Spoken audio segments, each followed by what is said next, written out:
منگا و تاسو کی چکم نقصانات دی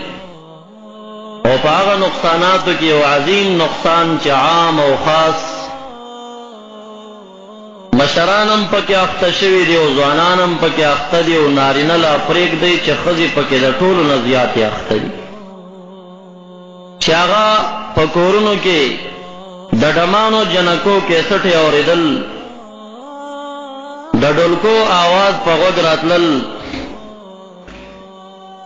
د فحاشۍ او د بیکاره د پردو جنکو د شونډو د سترګو صفتونه کېدل او د دا اورېدل په هر کوڅه کوڅه او په هر کور کور کې الا ماشاءالله که د بعضې پاکانو کورونه تی پاک وي نشم ویلی نور په هر کور کې دا مرض سراسر خور شوي او دومره عادي ګڼي چې اړو دا ورته ګناه هم نه ښکاري نننی بیان د دې متعلق چې د ډولکو او د باجو د شپیلیو او د ډمانو جنکیو د ګډولو د مجالسو او د هغې د بېهوده له لعب د مجالسو نه کیسټې ډکې شوي د هغې د اورېدو دغه موضوع به انشاءالله بیانېږي د بدبخته خلکو د جهنمیانو خلکو د جهنم د ډلو بیان رب ذوالجلال په دې شکل باندې کړی دی چې د هغې څو جماعتونه ښودلي دي یو خو هغه لوی جماعت چې مشرکان دي د خالق رب ذوالجلال سره په ذات او صفاتو کې مخلوق شریکوي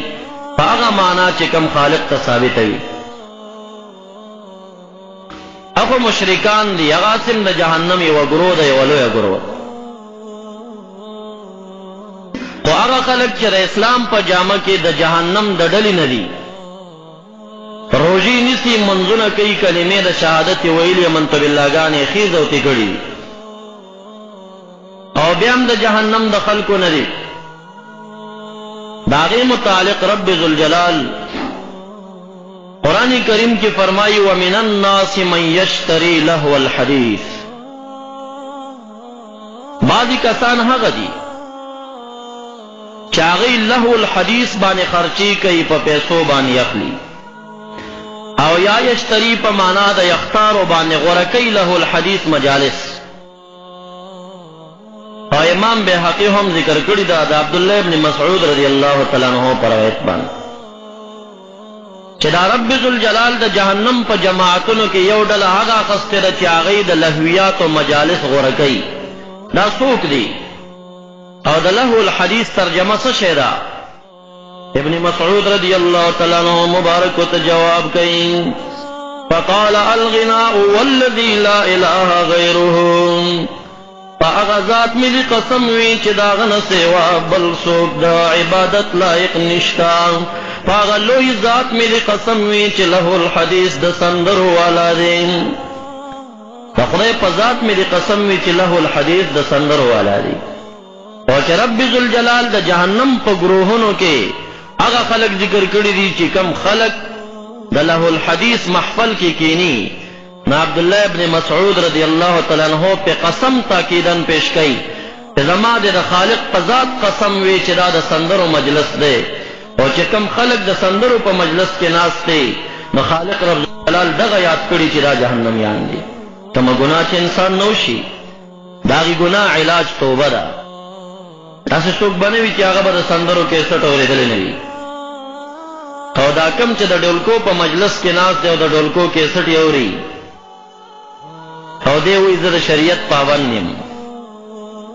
نو نبی علیہ السلام وایي چې یقینا مردارم حرام دی جوارم حرامه ده خو دغه ډولم حرام دی نو زه وایم چې دی د شریعت پابند نه دی د خېټې پابند دی د خواهش پابند دی دی د نفس د خواهشاتو غلام دی د شریعت غلام نه دی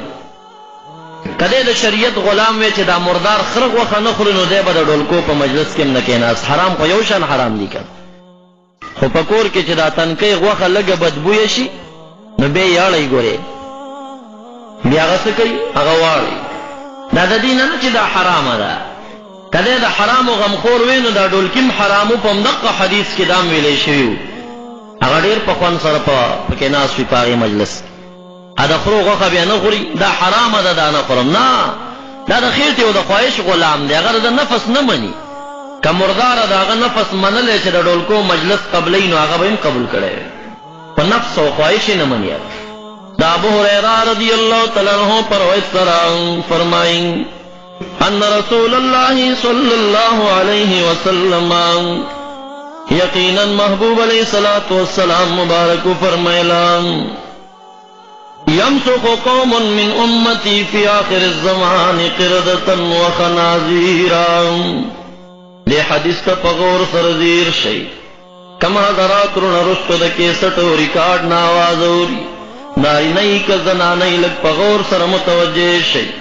محبوب علیہ السلام پا دے رشتین زبان بانی امت دا پارا بیان کے فرمائی یمسخ قومنا من امتی فی آخر الزمان قردة وخنازیرا. محبوب عربی ہوئی پا آخر زمانہ کے با زما پا دی امت کی یو قومی شادوگان بتی نہ جوڑ شیں او یو بل قوم بوی خنزران بتی نہ جوڑ شیں. طولو آیا استغفر اللہ موتا سر خوڑیر غم نشتا کنا دا تپوس در نکو چے مولانا صرف دا سوک دی چی شادو خنزر تی جوڑی گی و صحابہ کرام سر خوڑیر غمو دیر پاک خلقو خوچ دا سی دا یر خبر بای اوری دا وہ بای دل چی دا کار پا منکرانش متصل عرض کی قالو یا رسول اللہ علیکا یا رسول اللہ یا مسلمونہما. اے دا اللہ رسول علیہ السلام داستا پا امت کی چیو قوم نبشادو خنزر جوڑی گیا دا با مسلمانان وی که کافران بوین غم و سا پیداش چی دا کار پا منکرانش. محبوب عربی پرشتین زبان جواب ورکی نعما آو غیب مسلمانان وی ویشہدون لا الہ الا اللہ گویب کئی چی لا الہ الا اللہ وانی رسول اللہ ندی کلمی وینکی انسانان بوی ویسومونو کلمہ خلا پریک در روجی بم پسینسین روجنی ان کی خلق بوی یودم صحابہ کرام سر غمزے تیگے کلمیم پا زبان دا منزنم کئی روجیم نسی او بیام دا محبوب عربی پا امت کے رسی قوم برازی چاغن شادو خنزیر بجوڑی گئی. نو صحابہ کرام عرض کئی فما بالهم یا رسول اللہ اے دا اللہ محبوب یا رسول اللہ علیہ السلام ولی گناہ صدا ستا امتنا شادو خنزیر جوڑی گئی نو گناہ صدا.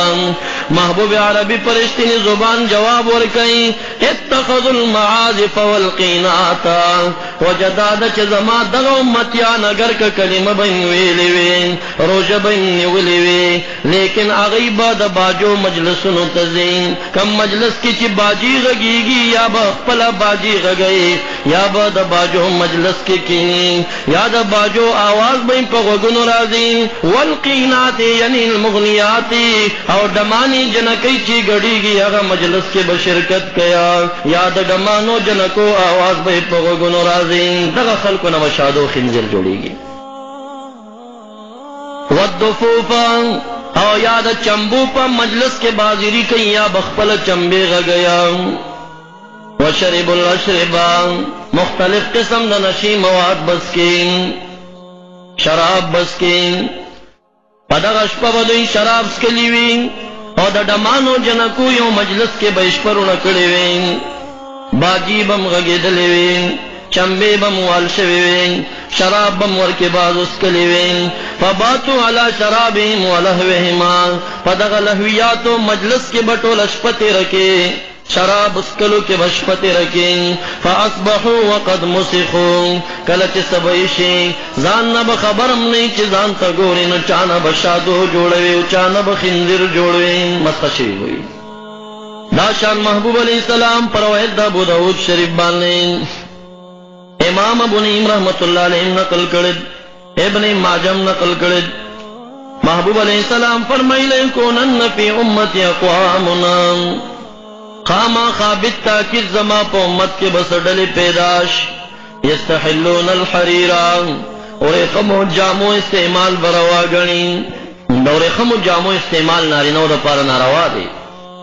دور خمو جامو استعمال بروا گنی یستحلون الحریر والخمر و شراب سکل بروا گنی باگ با پی نکی والمعازف و دبا جو غگ والبا باگ پی نکی اغبا حلال گنی ويستحلون الحر او حرب چی کم نے حلال گنی دیوی دا حرن مراد سشے دے هو الفرج زناگانی بزان تروا گنی یعنی باغ بپی نکی دا زنا با داسی کئی گوئے کہ لکے روا کارتا چروان الہ العالمین دے زمانگا استاس و رٹولو اسلو کی